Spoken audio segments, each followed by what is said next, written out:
Sir पर happy independence day सबको।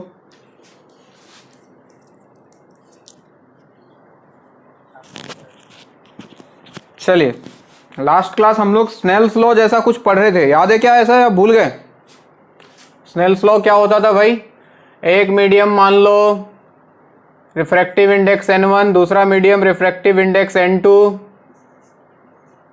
यहां से रे एक मीडियम से अगर दूसरे मीडियम में जाता था, ये नॉर्मल, ये एंगल ऑफ इंसिडेंस I, मान लो कि ये कुछ इधर चला गया, ये angle of refraction R।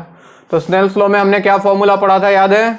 n1 into sine I equal to n2 into sine R। सबको याद है?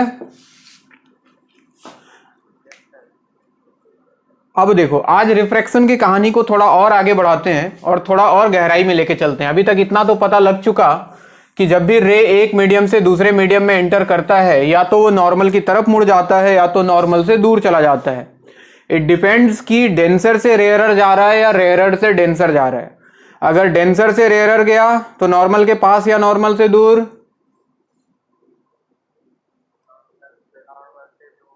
नॉर्मल से दूर। और अगर रेयरर से डेंसर गया तो नॉर्मल के पास। यहां तक कहानी हम पढ़ चुके, स्नेल्स लॉ भी पढ़ चुके।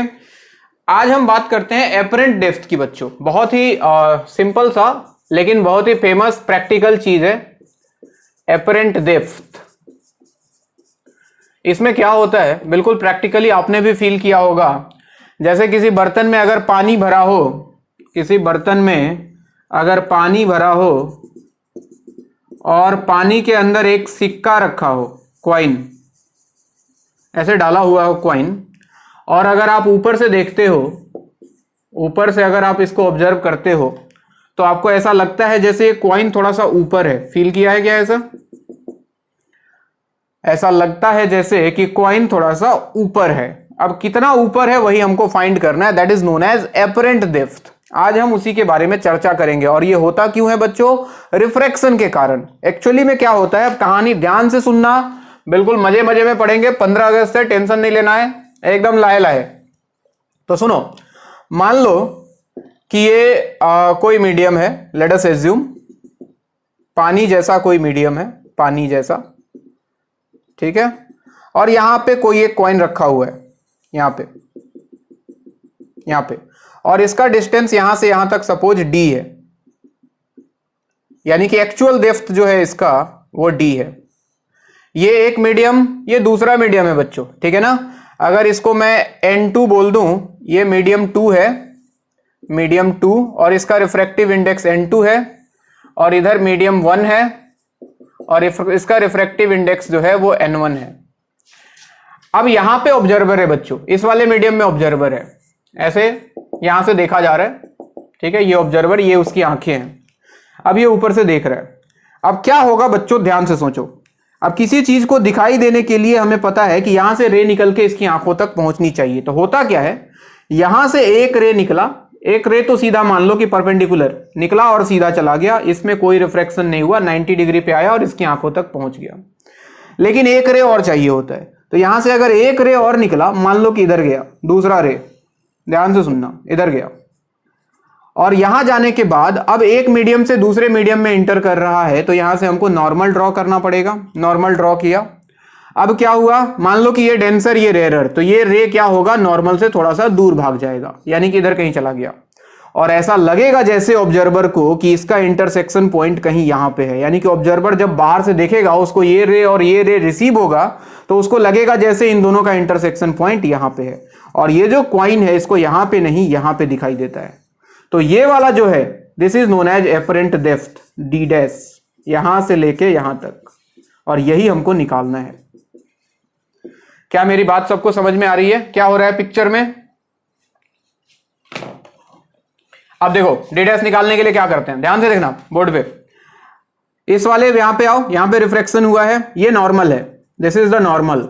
तो नॉर्मल के साथ जो ये वाला एंगल है, this is known as I, तो ये हो गया एंगल ऑफ इंसिडेंस आई।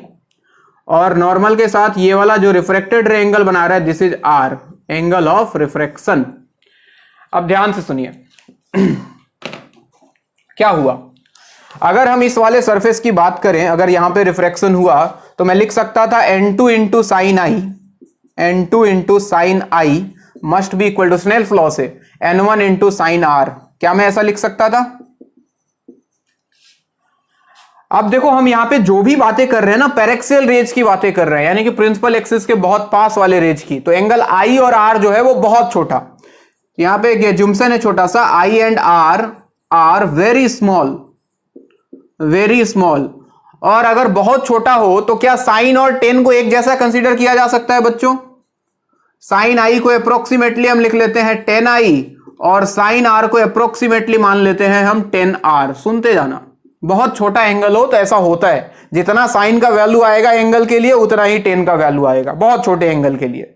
तो साइन आई की जगह 10i लिख लिया, साइन आर की जगह 10r लिख लिया, तो हमें मिलने वाला था N2 into 10i equal to N1 into 10r।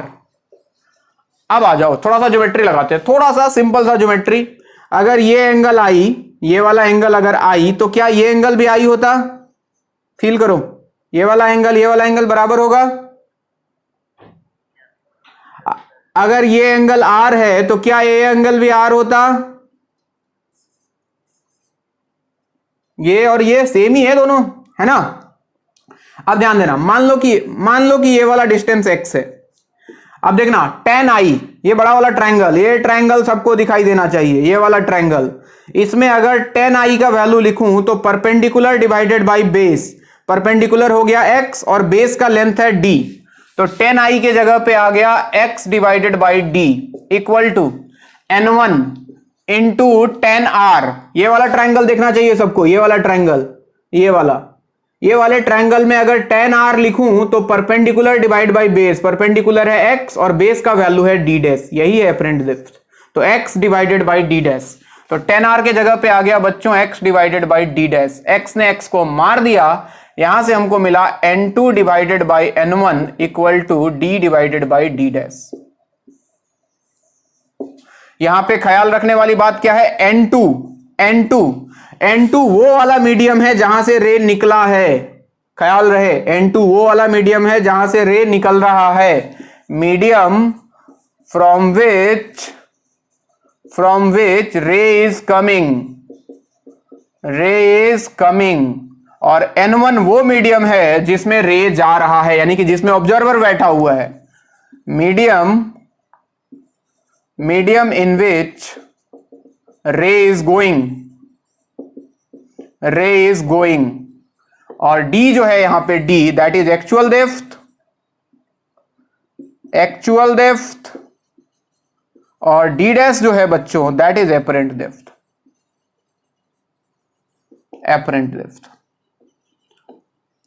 और एक बात का ख्याल क्या रखना है आपको, कि हमेशा इस बात का ख्याल रखना है जब भी ये फॉर्मूला लगाओ, N2 by N1 divide by d dash, N2 वो मीडियम है जहां से रे निकल रहा है, N1 वो मीडियम है जिसमें रे जा रहा है, तो N2 by N1 equal to d divided by d dash. तो यहां से हमें ये d डैश का वैल्यू मिल सकता है। किसी को कोई कंफ्यूजन? अरे किसी को कोई कंफ्यूजन? एक बात का और ख्याल रखना है कि ये जो d और d डैश हम मेजर करते हैं बच्चों हमेशा इंटरफेस से, यानी कि दो मीडियम का जो इंटरफेस है, जो बाउंड्री लाइन है, वहीं से d मेजर किया जाता है, वहीं से d डैश मेजर किया जाता है। इस बात का भी ख्याल रखना है, मैं लिखा दूंगा, फिलहाल आप लोग इसको नोट करें। N2 by N1 equal to d divide by d dash, N2 वो मीडियम जहां से रे निकला, N1 वो मीडियम जहां पे रे गया। नोट करें।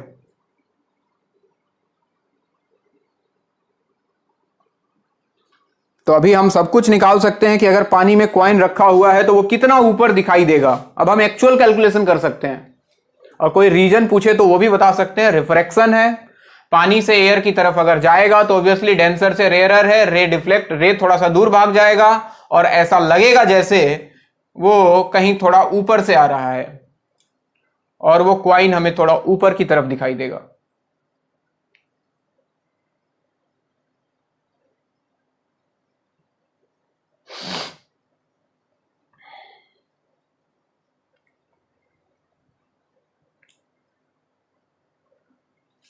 है गुजरने वाली हवा बता।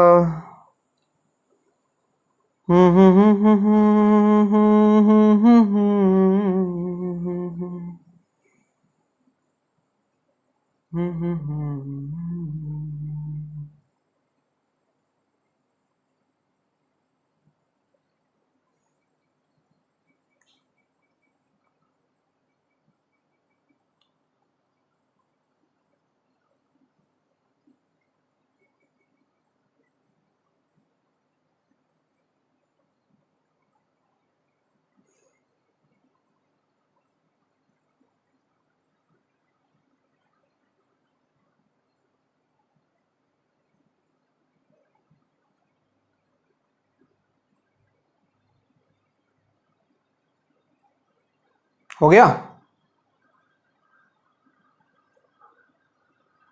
मिटाऊं?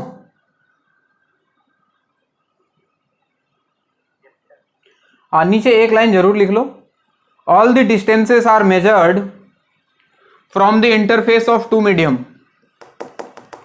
All the distances are measured from the interface of two medium. All the distances are measured from the interface of two mediums. From the interface of two mediums. All the distances are measured from the interface of two mediums. अब देखो बच्चों, इस पे सवाल कैसे बनते हैं। हम आते हैं थोड़ा सवालों के ऊपर। सवाल बहुत है, ऐसे सवाल HC और भर के सवाल है और एग्जाम्स में भी बहुत पूछे हुए हैं। तो आज मैं कुछ आइडिया दे देता हूं, बाकी तुम लोग बैठ के सवाल करते रहना। ये सवाल है, बोला कि ये इसके नीचे पानी भरा हुआ है। लेट अस सपोज वाटर है इसके नीचे,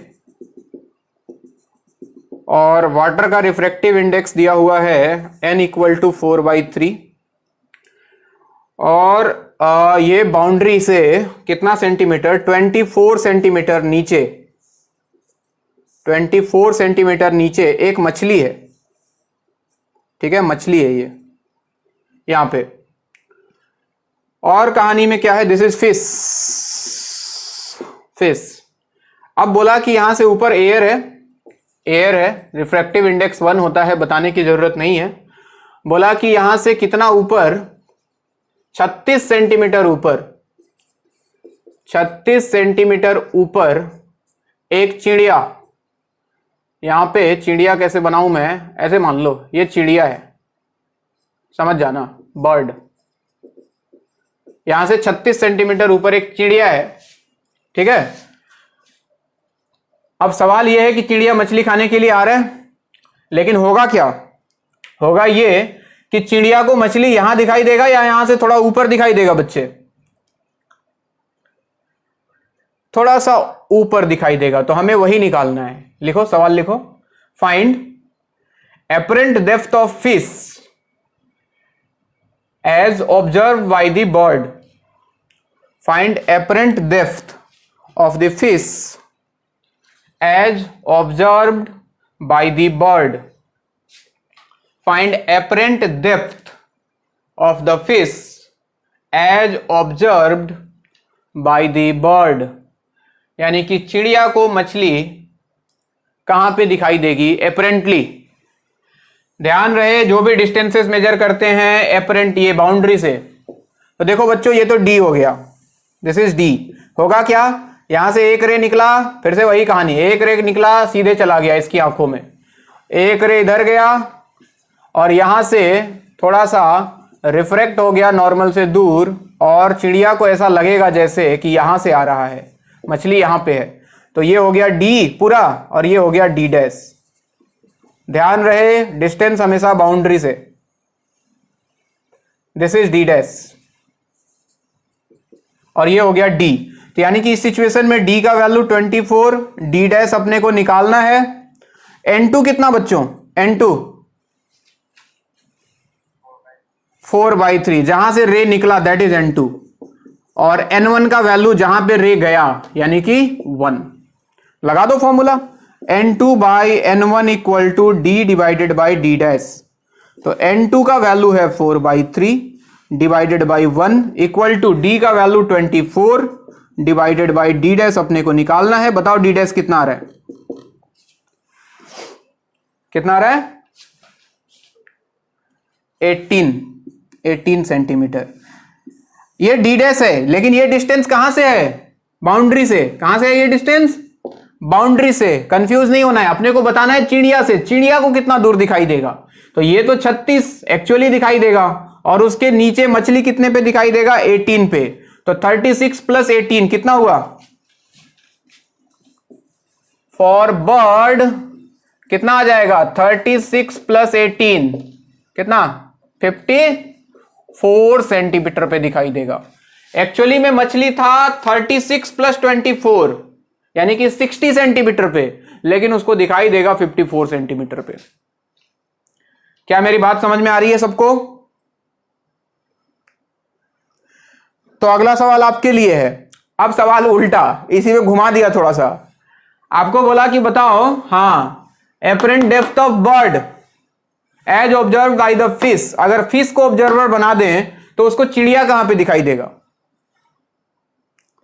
इसी के नीचे लिख लो, लाइन चेंज करके, ऑल्सो फाइंड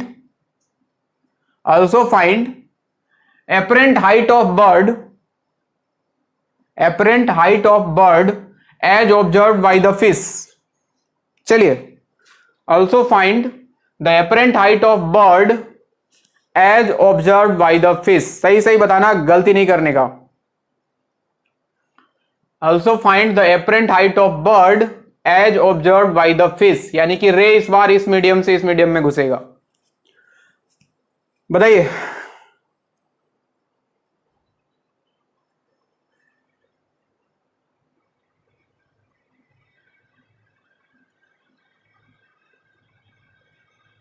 है गुजरने वाली हवा बता, मेरा इतना काम करेगी क्या? बोलो भाइयों,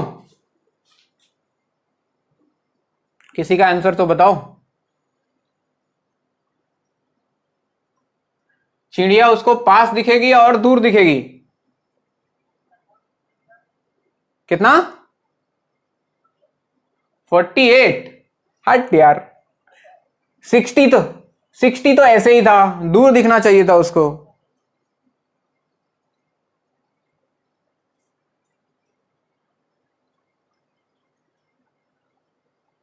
हमको मछली के लिए बताना है, मछली को चिड़िया कहां पे दिखेगा? और जो भी तुम डिस्टेंस निकालोगे, ध्यान, 72। हाँ, वो जो निकल के आया बच्चे, वो बाउंड्री से है, हमेशा ध्यान रहे, बाउंड्री से है वो। हमें चिड़िया की आंख से पता करना है। तो देखो, इस बार सेकंड वाले पार्ट के लिए रे इधर से आ रहा है, तो n2 हो गया 1, n1 हो गया 4/3, और d ये हो गया बच्चों, यहां से यहां तक। d का वैल्यू है 36। अपने को d डैश निकालने का, तो n2 by n1 equal to d by d dash. n2 हो गया 1, n1 हो गया 4/3 equal to 36 divide by d dash. तो यहां से d डैश ऐसा लगता है जैसे 48 सेंटीमीटर, 48 सेंटीमीटर आ गया यहां से, बाउंड्री से, यानी कि बाउंड्री से चिड़िया 48 पे दिखाई देगा। तो फॉर फिश, मछली को कहां पे दिखाई देगा? 48 प्लस 24, और ऐसा लगता है जैसे ये 72 सेंटीमीटर आएगा। क्या सबका आ रहा है? तो देखो, एक्चुअली में मछली से ये था 60 पे ही, लेकिन दिख रहा है 72 पे। कोई पूछे ऐसा क्यों हुआ, तो तुम बता सकते हो, जब यहां से रे आया होगा, जब यहां से इंटर किया होगा रे इस वाले मीडियम में, तो नॉर्मल के पास या नॉर्मल के दूर? नॉर्मल के पास, रेयर टू डेंसर, और ऐसा लगेगा जैसे ये चिड़िया इधर कहीं है, यानी कि और दूर है। क्या मेरी बात समझ में आ रही है सबको? तो चिड़िया को तो मछली थोड़ा सा पास दिखाई देगी, लेकिन मछली को चिड़िया थोड़ा सा दूर दिखाई देगी। यही तो है मजा फिजिक्स का। सबको क्लियर है?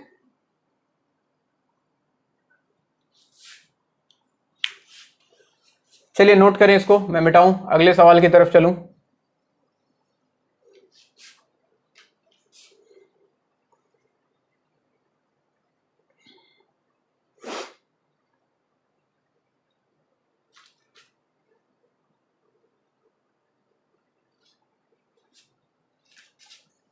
मिटा रहा हूं मैं, किसी का छूटे तो बताना।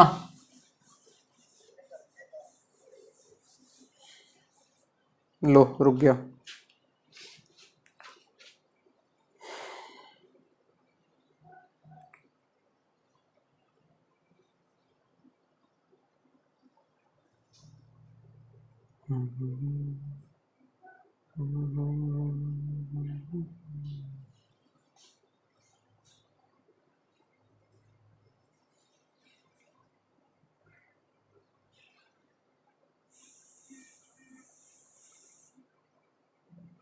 अब हो गया।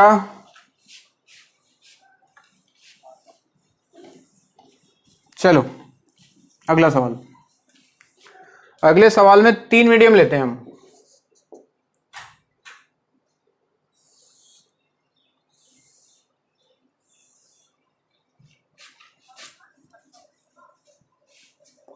देखिए सवाल कुछ ऐसा है कि ये मीडियम, पहला मीडियम है जिसका रिफ्रैक्टिव इंडेक्स 1 है, एयर है मान लो। ये दूसरा मीडियम है जिसका रिफ्रैक्टिव इंडेक्स 1.5 है। ये तीसरा मीडियम है जिसका रिफ्रैक्टिव इंडेक्स 2 है। इसको हटाओ। सवाल ये है आपका कि यहां से 20 सेंटीमीटर पे एक ऑब्जेक्ट रखा हुआ है बच्चों, यहां से 20 सेंटीमीटर पे, यानी कि पहले वाले मीडियम में एक ऑब्जेक्ट रखा हुआ है O, और देखने वाला जो है ये थर्ड मीडियम में है, यहां से 20 सेंटीमीटर पे। यहां पे ऑब्जर्वर है अपना, ये सिंबल ऑब्जर्वर का है, बिठा लेना दिमाग में। ऑब्जर्वर यहां पे है, ऑब्जेक्ट यहां पे है, और बीच का गैप है 30 सेंटीमीटर। 30 सेंटीमीटर। चलिए सवाल तो समझ में आ गया होगा। क्या इस ऑब्जर्वर को ये यहीं पे दिखाई देगा? 30 20 20 70 सेंटीमीटर पे तो दिखाई देगा नहीं, तो कहां पे दिखाई देगा वो आपको बताना है। Find apparent depth, find apparent depth seen by observer. ये ऑब्जर्वर है।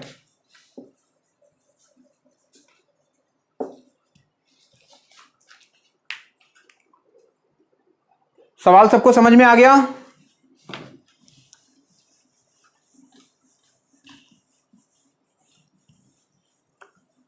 हाँ जी। क्या होगा कहानी में? कहानी में होगा सबसे पहले तो एक मीडियम से दूसरा मीडियम, फिर दूसरे मीडियम से तीसरे मीडियम। तो सबसे पहले ऐसे सोचो कि रे यहां से जब इस वाले मीडियम में गया, अगर यहां कोई ऑब्जर्वर होता तो इसको ये वाला ऑब्जेक्ट यहां पे नहीं दिखाई देता। सबसे पहले ऑब्जर्वर को बिठा लो इस वाले मीडियम में, रे यहां से यहां तक पहुंचाना है। सबसे पहले ऑब्जर्वर बैठा है मान लो इस मीडियम में, तो सबसे पहले हम पहले से दूसरे मीडियम के लिए, यानी कि 1 to 2, इसके लिए हम निकालते हैं एपरेंट डेप्थ कितना आता। रे यहां से निकलेगा, ख्याल रहे हमेशा यहां से, ठीक है। तो N2 का वैल्यू हो गया 1 बच्चों। N1 का वैल्यू जा किस मीडियम में रहा है, इसमें 1.5। D का वैल्यू ये देखो बाउंड्री से 20 सेंटीमीटर। तो D डैश निकालते हैं यहां से, N2 by N1 1/1.5 equal to D by D dash, और D का वैल्यू 20। बताओ जरा D डैश कितना आया भाई? 20 इंटू 1.5 कितना? 30।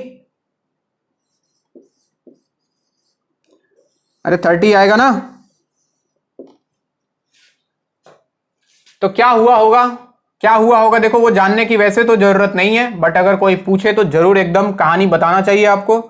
रेयर से डेंसर जा रहा है, रेयर से डेंसर जा रहा है तो नॉर्मल की तरफ मुड़ जाएगा, यानी कि थोड़ा सा नॉर्मल की तरफ, और ऐसा लगेगा जैसे ये रे कहीं पीछे से आ रहा था यहां से, यानी कि था तो 20 पे, लेकिन एक्चुअली में ऐसा लगेगा इस मीडियम में जो है उसको लगेगा कि ये 30 से निकल के आ रहा है। देखो 30 निकल के आया, तो ऑब्जेक्ट ये हो जाएगा इसके लिए, इस वाले के लिए। अब आते हैं सेकंड वाले इंटरफेस पे, यानी कि 2 से 3 में। ध्यान से सुनते रहें, 2 से 3 में, 2 से 3 में। तो यहां वाला जो ऑब्जर्वर है अब ये हो गया बाउंड्री। अब यहां से रे यहां से यहां जा रहा है, तो अभी N2 का काम करेगा 1.5 और N1 का काम करेगा ये मीडियम 2। डी, ये वाले बाउंड्री से इसका डिस्टेंस अभी कितना हो गया बच्चों? 30 प्लस 30 कितना? 60। 50 नहीं रहा। इस वाले मीडियम में जो है उसको ये 20 पे नहीं 30 पे दिखाई देगा, तो ये 30 प्लस ये 30 यानी कि डी का वैल्यू हो गया 60। जरा लगाओ तो वापस से, N2 by N1 1.5 divided by 2 equal to d divided by d dash. जरा बताओ डी डैश कितना आएगा? डी डैश का वैल्यू आ जाएगा 60 इंटू 12 डिवाइड बाई 1.5। ये गया तो यहां एक 10 आ जाएगा, तो ये 15 हो गया, 15 से गया 4, 80 आ रहा है क्या? 80 आ रहा है, यानी कि यहां से 80 सेंटीमीटर, पहले कितने पे था? 60 पे था, यानी कि थोड़ा और पीछे, थोड़ा, क्योंकि अभी भी क्या है, रेयरर से डेंसर जा रहा है, यानी कि नॉर्मल की तरफ थोड़ा और मुड़ेगा, और जब पीछे एक्सटेंड करोगे तो ऐसा लगेगा जैसे उसको यहां से, यानी कि 80 सेंटीमीटर से आता हुआ दिखाई देगा इसको, यहां वाले ऑब्जर्वर को। तो ये हो गया तुम्हारा 80 डी डैश का वैल्यू, लेकिन ऑब्जर्वर यहां से 20 सेंटीमीटर और दूर है। तो बताओ ऑब्जर्वर को एक्चुअली कहां पे दिखाई देगा, कितने सेंटीमीटर पे? यहां से 80, तो यहां से कितना? 100। तो फॉर ऑब्जर्वर कितना आ जाएगा? 80 प्लस 20 यानी कि 100 सेंटीमीटर पे इसको ये ऑब्जेक्ट दिखाई देगा, जबकि वो था 70 पे, 20 30 20, लेकिन उसको दिखाई देगा 70 पे वो। क्या मेरी बात सबको समझ में आ रही है?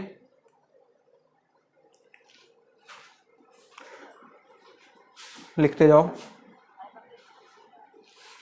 क्या? देखो पहले वाले 1 से 2 दिखाई दे रहा है, 1 से 2, 1 से 2, 1 से 2 में जब घुसा तो N2 का वैल्यू 1 हो गया बच्चे, और N1 का वैल्यू हो गया 1.5। देखते जाओ, दिख रहा है? अब क्या हुआ, D का वैल्यू कितना हो गया? 20। ऑब्जेक्ट 20 सेंटीमीटर पीछे है, तो हमने लगाया N2 by N1 equal to d by d dash. तो डी डैश का वैल्यू निकल के आया बच्चे 30, यानी कि यहां पे सेकेंड मीडियम में अगर कोई ऑब्जर्वर है तो इसको 20 पे नहीं 30 पे दिखाई देगा। कितने पे दिखाई देगा? 30 पे। अब यहां तक हम पहुंच चुके हैं, अब आते हैं सेकेंड बाउंड्री पे। तो सेकेंड बाउंड्री से अभी हमको जाना है थर्ड में, तो N2 का काम करेगा 1.5 और N1 का काम करेगा 2। सही बात? और D का वैल्यू, अब यहां से ऑब्जेक्ट का डिस्टेंस हो गया 30 और ये 30 कितना हो गया? 60।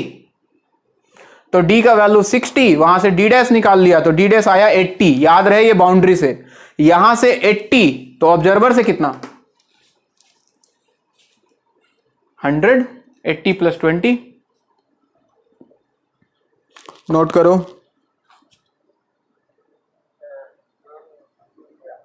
हम्म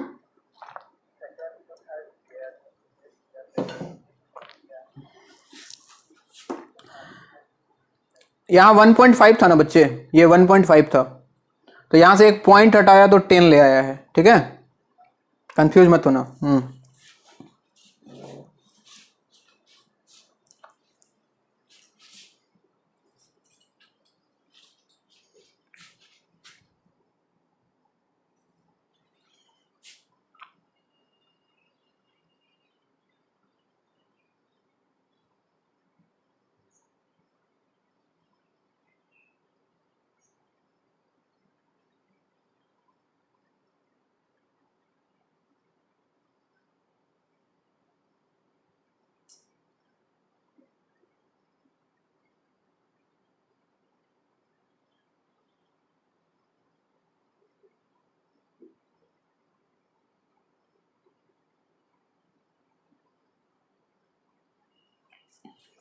अगला सवाल दूं, करके दिखाओगे?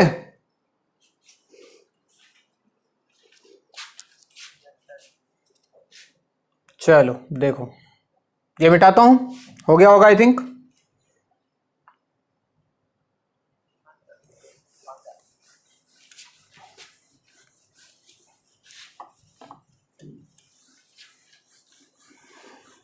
तुम्हें दिल लगी भूल जानी पड़ेगी।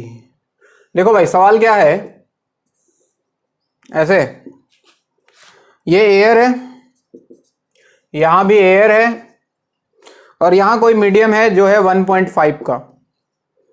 यहां से 10 सेंटीमीटर पे एक ऑब्जेक्ट है O, और ये गैप है 15 सेंटीमीटर का, और ये 10 का है, ये 15 का, और यहां से 20 सेंटीमीटर ऊपर एक ऑब्जर्वर है। जल्दी से बताओ बिना लेट किए, यहां पे है ऑब्जर्वर।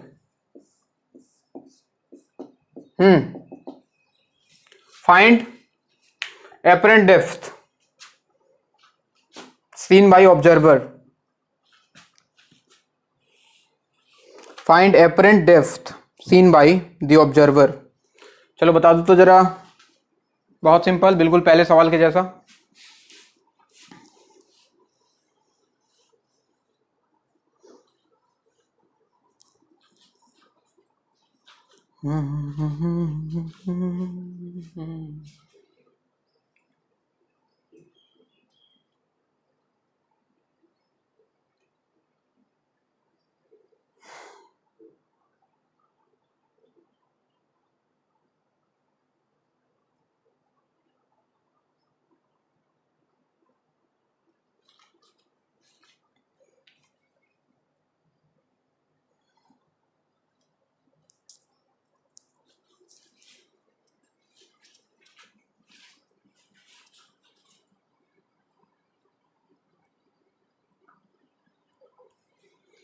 फोर्टी सेंटीमीटर सबका आ रहा है क्या? सबसे पहले देखो, इसको फर्स्ट मान लो बाउंड्री, इसको सेकंड बाउंड्री मान लो। तो सबसे पहले फॉर बाउंड्री 1 इसकी बात करें तो यहां से जा रहा है, इसमें N2 का वैल्यू हो गया बच्चों 1 क्योंकि एयर है, N1 का वैल्यू हो गया बच्चों 1.5, और D का वैल्यू हो गया, बाउंड्री से डिस्टेंस लेते हैं 10। तो हमने फॉर्मूला लगाया N2 by N1, 1 by 1.5 equal to D divide by D dash. तो यहां से अगर देखो तो D डैश का वैल्यू हमको दिख रहा है 15 इंटू 10, क्या 15 सेंटीमीटर आ जाएगा?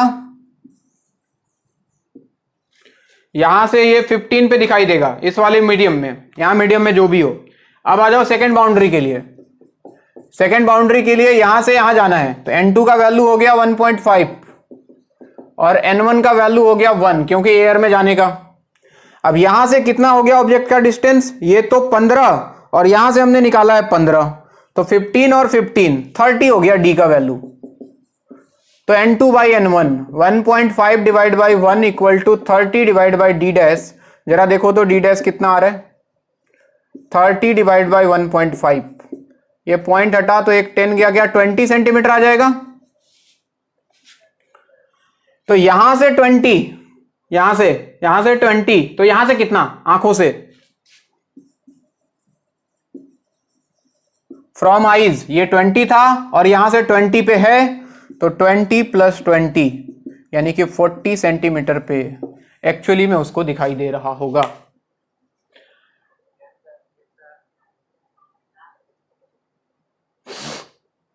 अरे किसी को दिक्कत?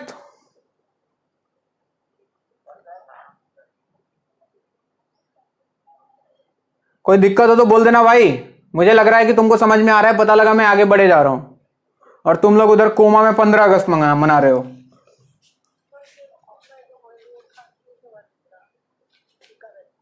डी का वैल्यू 30 कैसे हुआ? यहां से कितना आया था बच्चे? यहां से तो 15, यहां से तो इस वाले बाउंड्री से कितना हुआ? ये 15 ऑलरेडी है, हम इस बाउंड्री के लिए निकाल रहे हैं ना, तो 15 और यहां से आया था 15, 15 15 30। बहुत सिंपल, मिटा दो। अब देखो एक दो सवाल कराऊंगा, जल्दी लिखो। कोई नहीं, आराम से लिखो, लाहे लाहे लिखो, कोई जल्दीबाजी नहीं है। ऐसे भी आज भारत आजाद हुआ है, आज 15 अगस्त मनाना चाहिए था, तुम लोगों को छुट्टी उट्टी लेना चाहिए था। कहां पढ़ने वढ़ने चला आता है तुम लोग, पता नहीं।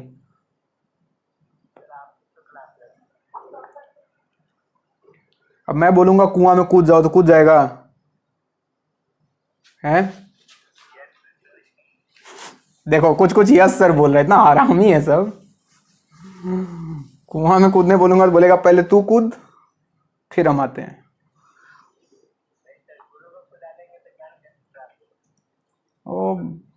वो सब पुरानी बातें हैं भाई, पुराने जमाने में गुरु का इज्जत हुआ करता था। तुम लोग इज्जत करता है गुरु का आजकल?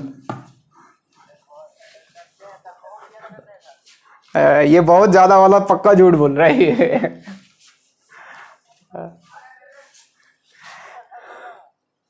क्या नाम है, क्या नाम है तुम्हारा?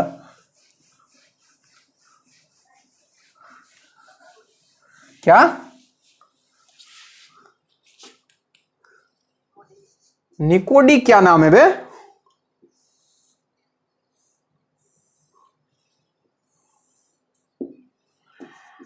अब देखो एक दो सवाल उठा रहा हूं मैं थोड़ा हाई। अच्छा ठीक है, चलो नाम पे बाद में आते हैं। एक दो सवाल उठाता हूं थोड़ा सा हाई लेवल का, तो कृपया मेडिकल वाले कोमा में ना जाएं, मेरे साथ रहें पेशेंस के साथ, बिल्कुल हिम्मत रखेंगे, ठीक है? ये एक मान लो एक बर्तन है जिसके अंदर पानी भरा हुआ है। लेट अस एज्यूम कि इसके अंदर वाटर है, और वाटर का रिफ्रैक्टिव इंडेक्स आपको दे दिया है n = 4/3। कहानी कुछ ऐसा है कि इस बार ये जो इसका जो वो है ना सरफेस जो है, यहां पे लगा दिया एक mirror, plane mirror. This is plane mirror. Plane mirror एक लगा दिया, और यहां से 12 सेंटीमीटर ऊपर, 12 सेंटीमीटर ऊपर यहां पे एक मछली है, ठीक है? एक मछली है, और अपना ऑब्जर्वर जो है यहां से 24 सेंटीमीटर ऊपर से देख रहा है। यहां से 24 यानी कि नीचे से 36।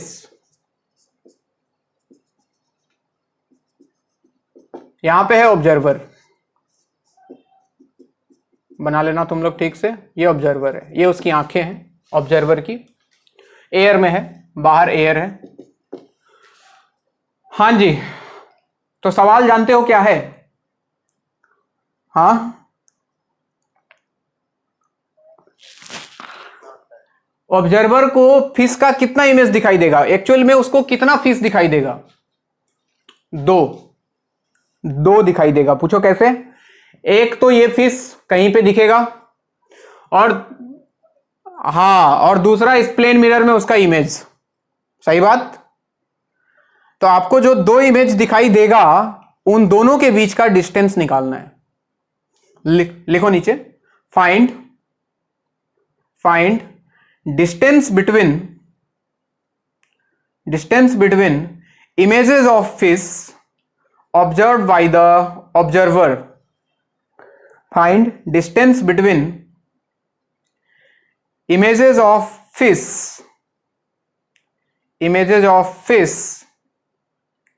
observed by the observer.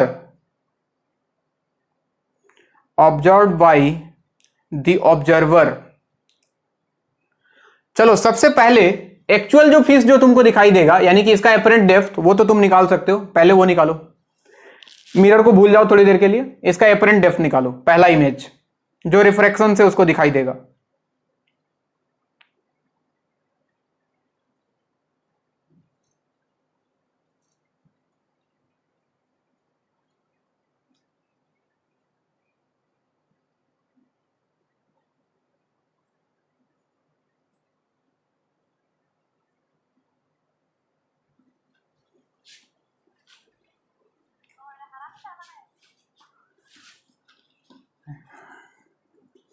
बोलो एपरेंट डेप्थ, सबसे पहले वही बता दो।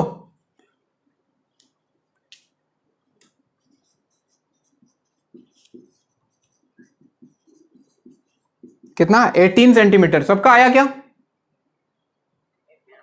हाँ, N2 से N1। तो N2 का, चलो जिसका नहीं आया देख लो एक बार। N2 का वैल्यू 4/3, एयर में जा रहा है तो 1, और D का वैल्यू इस बाउंड्री से इसका डिस्टेंस है 24।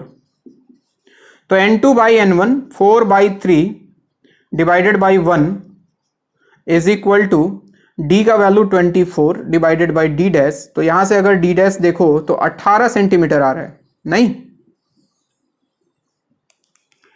यानी कि एक मछली तो उसको यहां से 18 सेंटीमीटर पे दिखाई देगी, याद रखना इस बात को, ठीक है। अब आते हैं मिरर के पास। अब कहानी थोड़ा सा कॉम्प्लिकेटेड, थोड़ा सा, ज्यादा नहीं। ये मिरर है, तो लॉजिकली अगर सोचें, लॉजिकली अगर अंदर की बात करते हैं, ऊपर नहीं जाते हैं अभी, अंदर की बात करते हैं। ये मछली यहां से 12 सेंटीमीटर पे है, तो प्लेन मिरर है, तो उसका इमेज कहां पे बनता बच्चों? 12 सेंटीमीटर, 12 सेंटीमीटर नीचे। ये प्लेन मिरर, यहां से मछली था 12 पे, तो इसका इमेज बन जाता बच्चों 12 पे, ये उसका इमेज बनता पानी के अंदर, मतलब मिरर के अंदर। अब जरा सोचो यहां से, अब इस सरफेस एक बार और अब जब इमेज को देखेगा तो क्या इमेज उसको यहां दिखाई देगा क्या? नहीं दिखाई देगा यहां पे, क्योंकि ये तो अभी पानी के अंदर है, पानी के अंदर मिरर के अंदर है ये। अब इसको जो बाहर ऑब्जर्वर जो बैठा है, ऑब्जर्वर कितने दूर है यहां से? ये बाउंड्री अपना, ये बाउंड्री का लेंथ था 24 और 12 36, ये है 36 सेंटीमीटर बच्चे, और यहां पे है बाउंड्री, यहां पे। अब यहां पे जो ऑब्जर्वर ऑब्जर्व करेगा, अब लॉजिकली तो 36 प्लस 12, इसको 48 पे दिखना चाहिए था ये इमेज, बट 48 पे उसको दिखेगा क्या? नहीं दिखेगा। अब वापस से एक बार देखना, जब यहां से यहां जा रहे हैं तो n2 का वैल्यू हो गया 4/3, n2 का वैल्यू 4/3, n1 का वैल्यू एयर में जाना है 1, और d का वैल्यू हो गया बच्चों यहां से इस बाउंड्री से इस इमेज का डेप्थ कितना है? 36 प्लस 12 48 सेंटीमीटर, यानी कि यहां से 48 सेंटीमीटर पे है। अब जरा एपरेंट डेप्थ निकालते हैं, 4/3 divide by 1 equal to d, 48 divide by d dash, जरा बताओ d डैश कितना आया? 36 सेंटीमीटर, यानी कि बाहर जो ऑब्जर्वर बैठा है उसको ये मछली का इमेज 36 पे दिखाई देगा।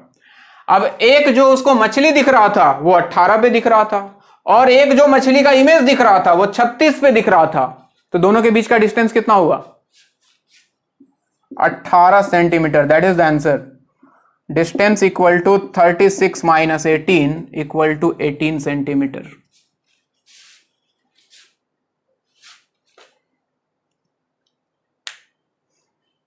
अगर ये समझ में आ गया होगा तभी अगला सवाल कराऊंगा, वरना नहीं कराऊंगा मैं।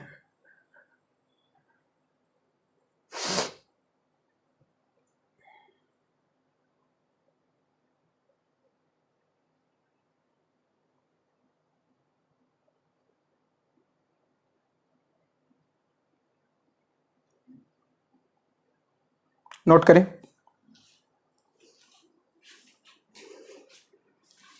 मछली, एक्चुअल मछली उसको दिखाई दिया बिना मिरर का 18 सेंटीमीटर नीचे, और जो मछली का इमेज बना प्लेन मिरर में वो उसको दिखाई दिया 36 सेंटीमीटर नीचे, तो दोनों के बीच का डिस्टेंस आ गया 36 माइनस 18, दैट मीन्स 18 सेंटीमीटर।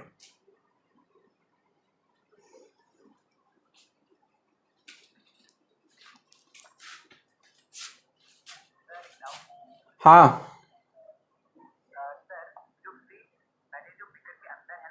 हम्म हम्म हम्म हम्म हम्म हम्म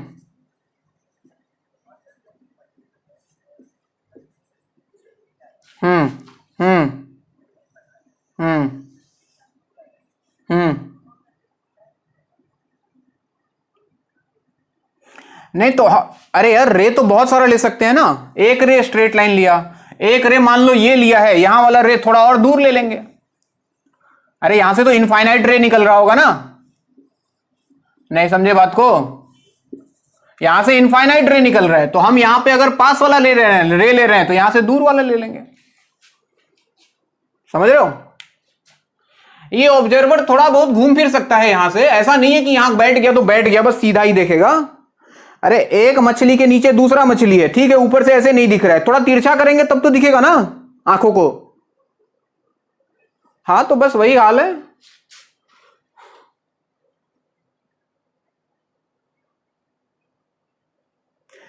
समझ में आया? अगला सवाल कराऊं? तो चलो रेडी रहो, रेडी रहो फिर। धीरे धीरे थोड़ा और गहराई में लेके जाता हूं मैं। मेडिकल वालों बहुत ज्यादा टेंशन हो तो इग्नोर मार देना, और अगर समझ में आए तो बहुत बढ़िया बच्चे। अगर ये सब सवाल कर पाओगे तो कुछ भी कर लोगे, HC और मैं उड़ा के रख दोगे, बता रहा हूं मैं। और बाकी इंजीनियरिंग वालों के लिए तो जरूरी है ही, IIT तो पागल है, कुछ भी पूछ सकता है।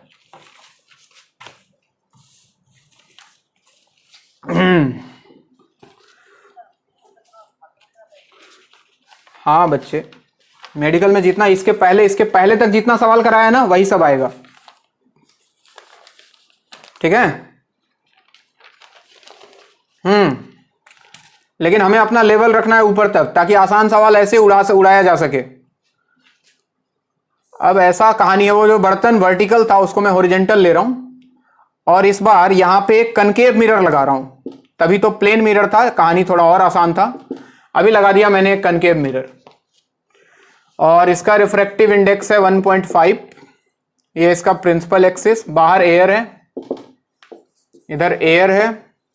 यहां से 10 सेंटीमीटर पे रखा है ऑब्जेक्ट O, और ऑब्जर्वर इधर ही है, ये ऑब्जर्वर है। और मिरर का फोकल लेंथ दिया हुआ है बच्चों, कनकेव मिरर है, कनकेव मिरर, इसका फोकल लेंथ दिया हुआ है 20 सेंटीमीटर, और पोल से यहां तक ये डिस्टेंस है 45 सेंटीमीटर। बस ये इंफॉर्मेशन आपके सामने है।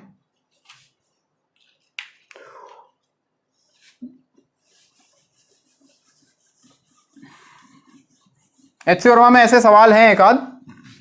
कनकेव मिरर है, उसमें पानी भर दिया है, वही कहानी है, पानी भर रहा है, या फिर एक मीडियम को डाल दिया जिसका रिफ्रैक्टिव इंडेक्स 1.5 है। क्या क्या?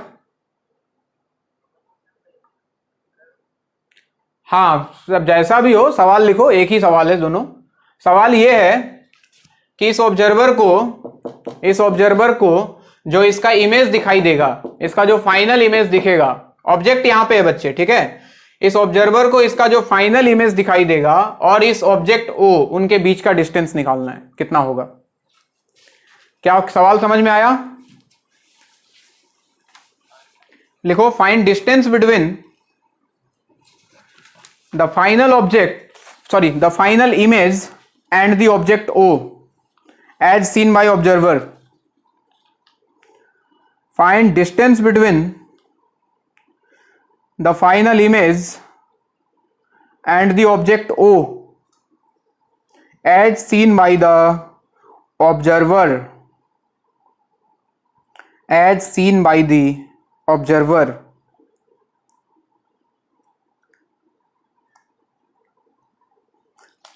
इसको कर लिया ना तो समझो सारा कॉन्सेप्ट क्लियर, सारा का सारा कॉन्सेप्ट क्लियर। ध्यान से देखो, सबकी निगाहें बोर्ड पे, पेन वेन रख दो और ध्यान से सुनो क्या हो रहा है कहानी में। क्या होगा, सबसे पहले इस ऑब्जेक्ट का इमेज बनाना है, फाइनली लास्ट में मिरर है, लेकिन अभी मिरर से ऐसा लग रहा है इसका डिस्टेंस 55 है। क्या 55 पे दिखाई देगा मिरर को? अगर मिरर पे मैं बैठ के अगर देखूं तो क्या इसको 55 पे दिखेगा? क्या नहीं।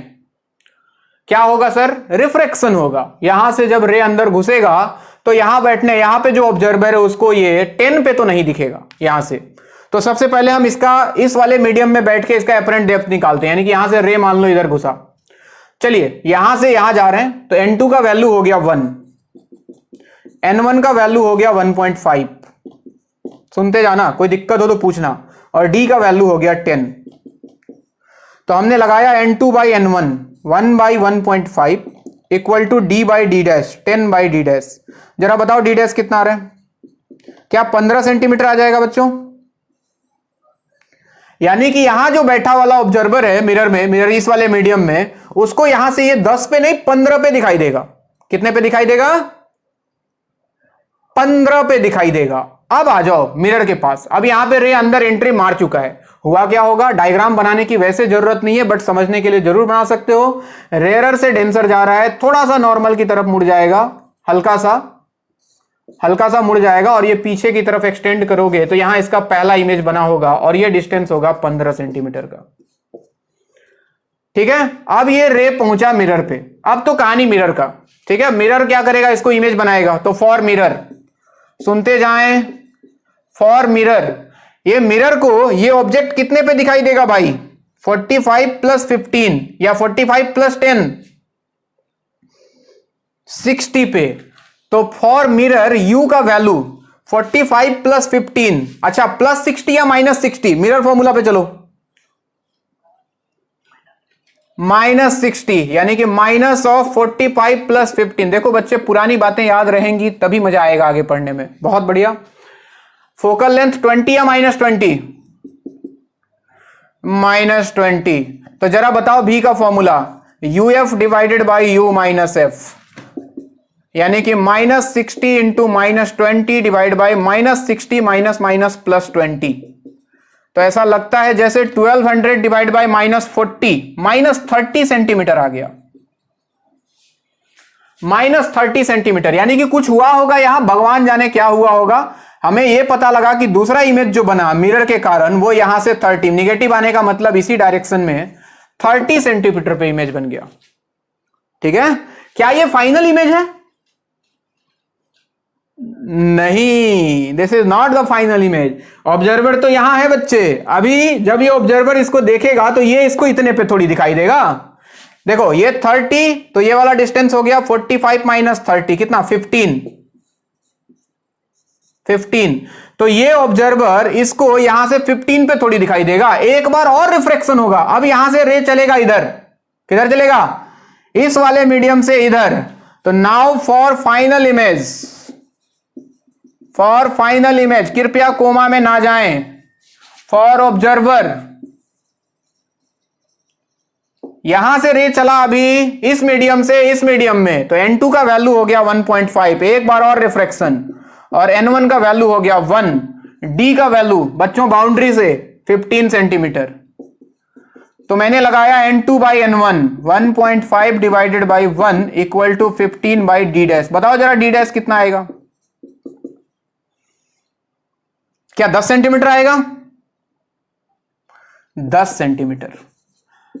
तो यहां पे जो ऑब्जर्वर बैठा है उसको इस बाउंड्री से ऐसा लगेगा 10 पे, 10 पे फाइनल इमेज बनता हुआ उसको फील होगा। दिस इज IF, 10 पे। तो जरा बताओ ऑब्जेक्ट और इस फाइनल इमेज के बीच का डिस्टेंस कितना हुआ बच्चों? 20। कौन कौन कोमा में गया अब ये बताओ, जिसको समझ में आ गया बहुत बढ़िया, बहुत बहुत बहुत बढ़िया। जिसको नहीं समझ में आया बताओ कौन कोमा में गया, मैं फिर से बताता हूं। कोई है कोमा में? चलो मैं खुद से एक्सप्लेन कर देता हूं फिर से, ध्यान से देखो, जिसका भी डाउट हो क्लियर हो जाएगा। सुनो फिर से। ऑब्जेक्ट था, सबसे पहले यहां से रे निकला और इस वाले मीडियम में एंटर किया, तो N2 हो गया 1, N1 हो गया 1.5, यहां से यहां गया। यानी कि मिरर वाले मीडियम में कोई ऑब्जर्वर अगर बैठ के देखता तो उसको 10 पे नहीं दिखता ये यहां से। तो क्या किया, N2 by N1 equal to D by D dash. तो वहां से D डैश निकाला तो 15 सेंटीमीटर, यानी कि इस बाउंड्री से 15 पे दिखाई देता उसको इमेज, ये पहला इमेज 15 पे। तो मिरर के लिए अगर देखा जाए तो 45 और 15 यानी कि 60 सेंटीमीटर, यानी कि मिरर को लगेगा कि ऑब्जेक्ट जो है वो 60 सेंटीमीटर दूर है। तो U का वैल्यू हो गया -60, फोकल लेंथ -20, यहां से V का वैल्यू निकाला तो -30। मिरर क्या करता, इस 60 सेंटीमीटर वाले दूर ऑब्जेक्ट का इमेज यहां से 30 सेंटीमीटर पे बना देता। ये दूसरा image I2। This is not the final image, क्योंकि ये तो अभी इस वाले मीडियम में है, ऑब्जर्वर बाहर बैठा है। तो यहां से फिर से रे चलेगा, फिर से रे निकलेगा बाहर, डायग्राम नहीं बना रहा हूं, गंदा हो जाएगा। यहां से फिर से रे बाहर निकलेगा और ऑब्जर्वर की आंखों तक पहुंचेगा। तो इस ऑब्जर्वर को ये यहां से ये 30 आया तो ये आ गया बच्चों 15, यहां से इसको 15 पे नहीं दिखाई देगा। N2 का वैल्यू 1.5, N1 का वैल्यू 1, D का वैल्यू 15 जब यूज किया तो हमें D डैश का वैल्यू आ गया 10 सेंटीमीटर, यानी कि इस ऑब्जर्वर को यहां से ये 10 सेंटीमीटर पे दिखाई देगा। This is the final image. और हमें निकालना था ऑब्जेक्ट और फाइनल इमेज के बीच का डिस्टेंस, तो 10 + 10 आंसर इज 20। क्या समझ में आया तुम लोग को, मेडिकल वालों खासकर? बहुत बहुत बढ़िया। अगर समझ में आया तो नोट करो। एक होमवर्क दूंगा, अगर समझ में आया होगा तो अगला सवाल तुम कर पाओगे।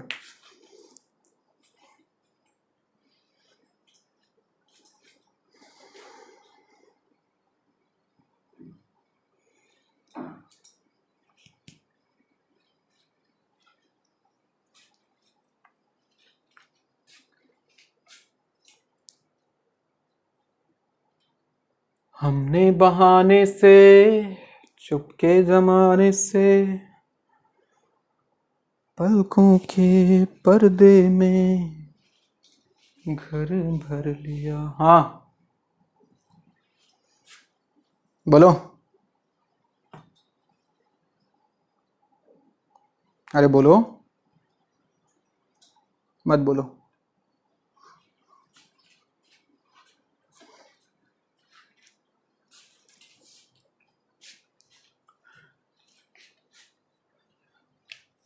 देखो ये सब सवाल अगर तुमने सॉल्व कर लिया, अगर समझ में आ गया, मैं बता रहा हूं एचसी वर्मा का एक भी सवाल फंसने वाला नहीं है तुमसे।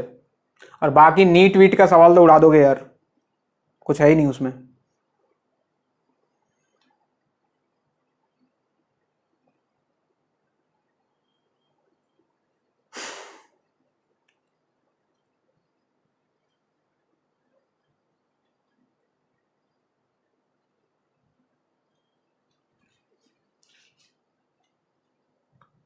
तेरा सहारा मिल गया है जिंदगी।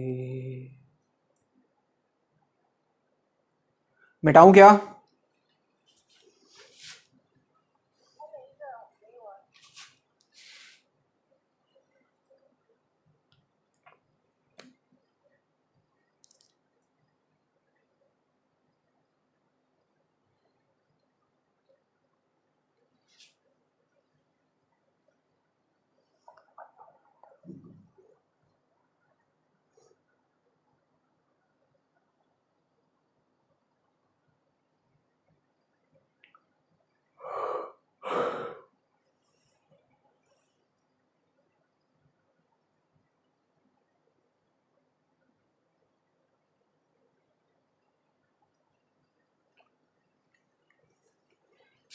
चलो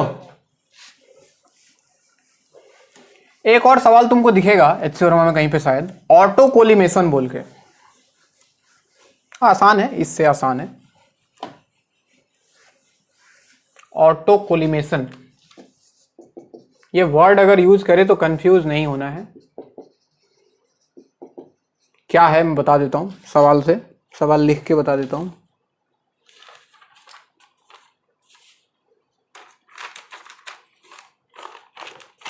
ऐसा ही कुछ है, फिर से कहानी।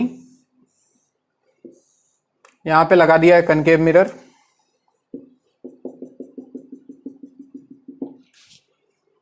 ये है 1.5, ये इसका प्रिंसिपल एक्सिस, यहां पे है ऑब्जेक्ट ओ, इधर है अपना ऑब्जर्वर, ये डिस्टेंस x और ये डिस्टेंस दिया है 20 पोल से,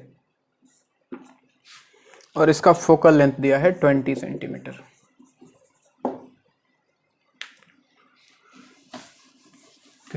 जिगर क्या है सुनो भाइयों, आपसे बोलेगा फाइंड x यानी कि distance of object for auto collimation. Auto collimation का मतलब क्या होता है कि फाइनल इमेज यहीं पे बन जाए। जो फाइनल इमेज हम कहीं बना रहे थे ना थोड़ी देर पहले, वो फाइनल इमेज यहीं पे बनना चाहिए, जहां पे ऑब्जेक्ट है वहीं पे। लिखो find the value of x such that image forms at object itself.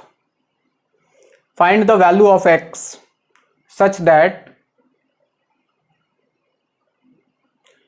Image formed by mirror, ऐसे लिखो, image formed by mirror is at object itself. Image formed by mirror is at object itself. एक simple सा concept लगाता हूं मैं, simple सा। हमें पता है मिरर के लिए ऑब्जेक्ट कहां पे रखा जाए तो इमेज वहीं पे बन जाता है। सेंटर ऑफ कर्वेचर पे, है ना। यानी कि इस ऑब्जेक्ट को अगर सेंटर ऑफ कर्वेचर पे रख दूं, सेंटर ऑफ कर्वेचर पे, तो सेंटर ऑफ कर्वेचर अगर फोकल लेंथ 20 है तो सेंटर ऑफ कर्वेचर कितना होता है इसका, 40 होता। तो अगर इसको 40 पे रख दूं तो काम हो जाएगा। तो बोलोगे सर बड़ा आसान है, 20 और x का वैल्यू 20, क्या यही आंसर हो जाएगा? नहीं, जब मिरर देखेगा तो क्या उसको 20 प्लस x 40 थोड़ी दिखाई देगा, उसको तो लगेगा ये ऑब्जेक्ट कहीं और है। तो सबसे पहले इस मिरर के लिए इसका एपरेंट डेप्थ निकालते हैं हम। यानी कि इस मिरर के लिए यहां से रे चला ऐसे मान लो, तो n2 का वैल्यू हो गया 1, एयर है बाहर, n1 का वैल्यू हो गया 1.5 और d का वैल्यू हो गया बच्चों x। तो हमें लिखा n2 by n1 1 by 1.5 equal to d by d dash. तो यहां से d डैश का वैल्यू क्या 1.5x आ जाएगा। अब कहानी सिंपल है। अब क्या होगा भाई, कहानी में यह होगा कि यहां पे ये जो रे था ये ऐसे मुड़ा नॉर्मल की तरफ, और मिरर को लगेगा कि ये जो रे है ये x से नहीं 1.5x से आ रहा था। समझ रहे हो। अब अगर ये वाला पॉइंट इसका सेंटर ऑफ कर्वेचर हो जाए, समझ रहे हो बात को, अगर ये वाला पॉइंट सेंटर ऑफ कर्वेचर हो जाए तो काम खत्म, ये जाएगा ऐसे और इसी पाथ पे लौट के वापस आ जाएगा। तो क्या होना चाहिए, 1.5x प्लस 20 किसके बराबर होना चाहिए,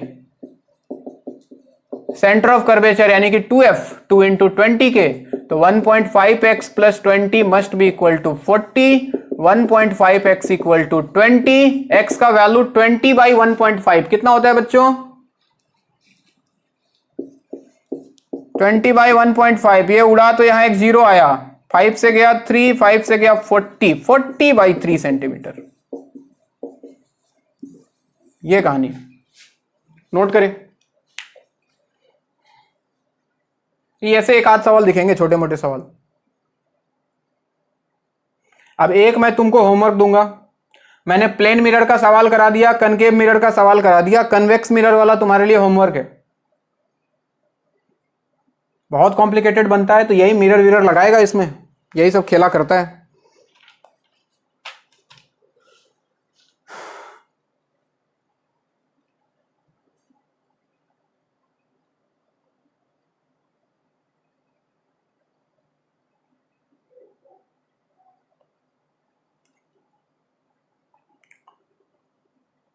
आज जाने की जिद ना करो, यूं ही पहलू में बैठे रहो।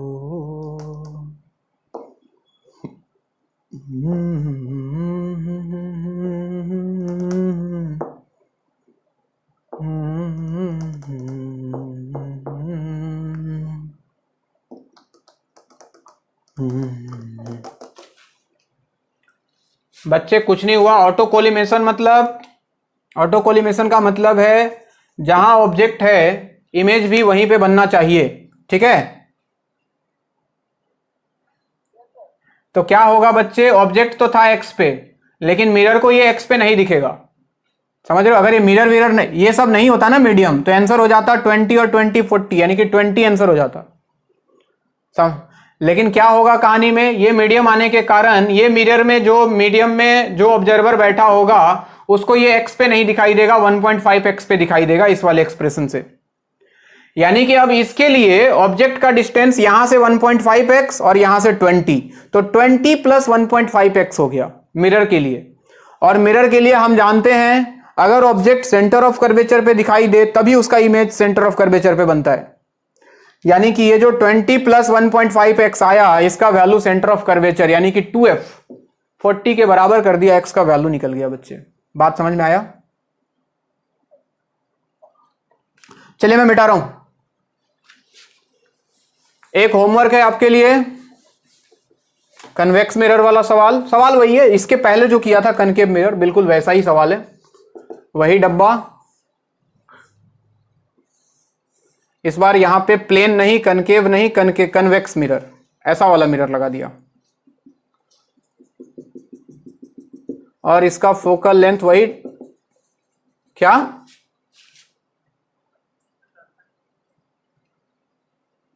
Sign convention. अरे जरूरत ही नहीं पड़ा ना उसका, सेंटर ऑफ कर्वेचर पे इमेज है तो सेंटर पे बनेगा, हमको पता है। तुम निकाल के देखो तब भी वही आएगा। अरे सेंटर ऑफ कर्वेचर पे ऑब्जेक्ट अगर है तो उसका इमेज तो वही बनेगा ना, तो उसके लिए फॉर्मूला लगाने की जरूरत ही नहीं पड़ी हमें। देखो भाई, इधर है एयर, ये मीडियम है, इसका रिफ्रैक्टिव इंडेक्स 2, यहां से ऑब्जेक्ट रखा है 10 सेंटीमीटर पे, और ये पोल से इसका डिस्टेंस दिया हुआ है 20 सेंटीमीटर, और बस खत्म। इधर है ऑब्जर्वर। हाँ जी, सवाल वही जो पहला सवाल लिया था कनकेव मिरर वाला, सेम सवाल लिख लो। क्या था सवाल?